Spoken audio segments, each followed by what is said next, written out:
All right, so I'm Brittany Leger, and I'm in Abe Palmer's lab.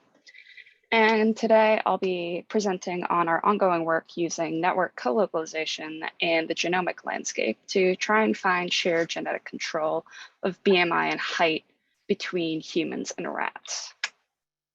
And I do want to mention that primarily this work has been done by Dr. Sarah Bryn Rosenthal in collaboration with Trey Eideker's lab. And we'll get to why I'm presenting it later. So the whole basis of our study is how do you synthesize human genetic data and rat genetic data? So here we have GWAS from our HS rat population for BMI and for human BMI from the Broad Institute's giant population.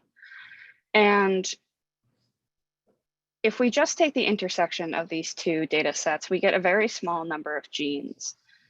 And unfortunately, we are concerned that we're losing a lot of substantial genes that are causal because they're being filtered out by limitations of how we run our studies. And so what we want to do instead is we want to try and use network propagation to find a network of regulatory genes rather than just a direct intersection. So how that works is we have our human gene set and a rat gene set that I mentioned before. And what we do is we use PCNet, which is a database of physical and functional associations among human genes.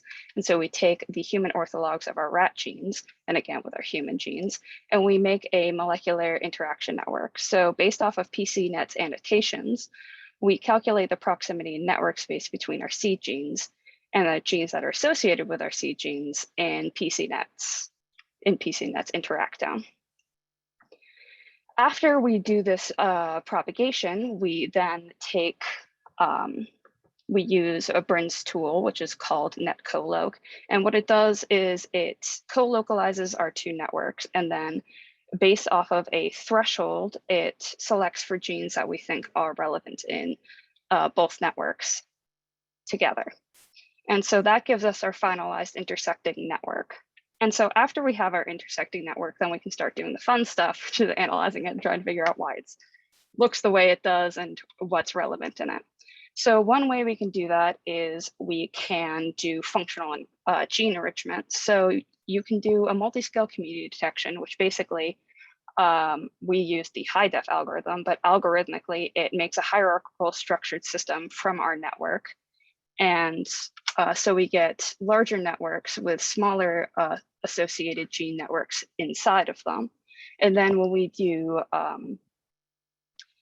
functional enrichment, we can take something, for instance, like the Go gene associations, and we can annotate those communities or systems to try and figure out what these functional groups are and how they actually work biologically. So we're studying this in BMI initially because it's a highly heritable trait with lots of genes. It's very polygenic, and there's a clear through line biologically between human and rat BMI. And so rather than taking our small number of intersecting genes between our two data sets, now we can have this massive network of genes. And here we show our network, where in blue is our rat BMI seed genes and red is our human BMI seed genes.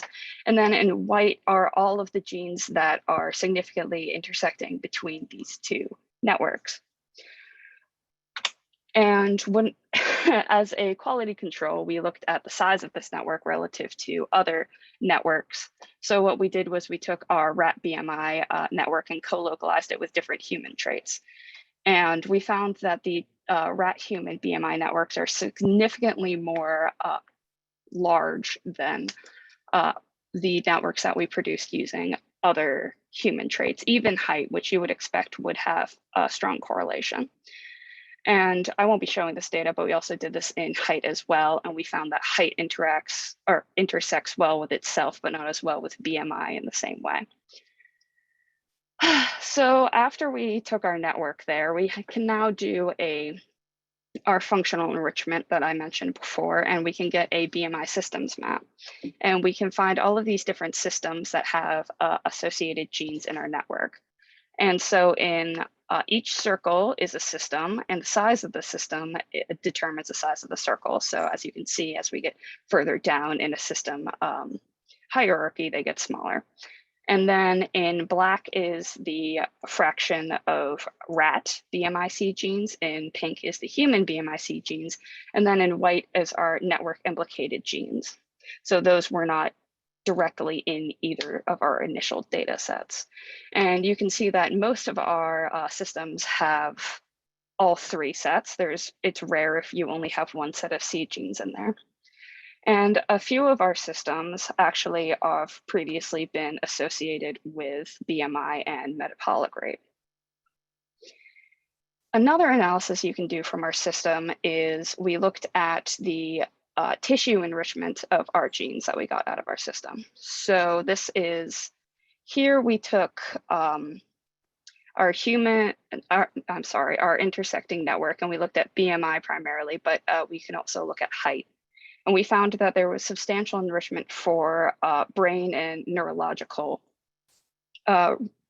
tissue expression of our seed genes for BMI, but for height, we found no particular enrichment. And then on the left is, again, our BMI network genes and the specific tissues within the brain that are enriched. And so I hope that I convinced you that NetColoc is a really interesting tool to try and look at how rat and human genetic data can intersect, and specifically that there is a neurological role of a genetic neurological role for BMI in both of these systems. And the reason that I'm presenting this is because I'm currently working on validating our findings using a independent mouse data set, the International Mouse Phenotyping Consortium. But once we have validated the legitimacy of this tool, I'm really interested in trying to determine how we can use it to determine which models of drug abuse best correlate with human drug abuse behavior. And with that, I would like to thank, of course, Bryn again, Trey and Abe, as well as the entirety of the Palmer Lab and the Ideker Lab. And I'd be happy to take your questions.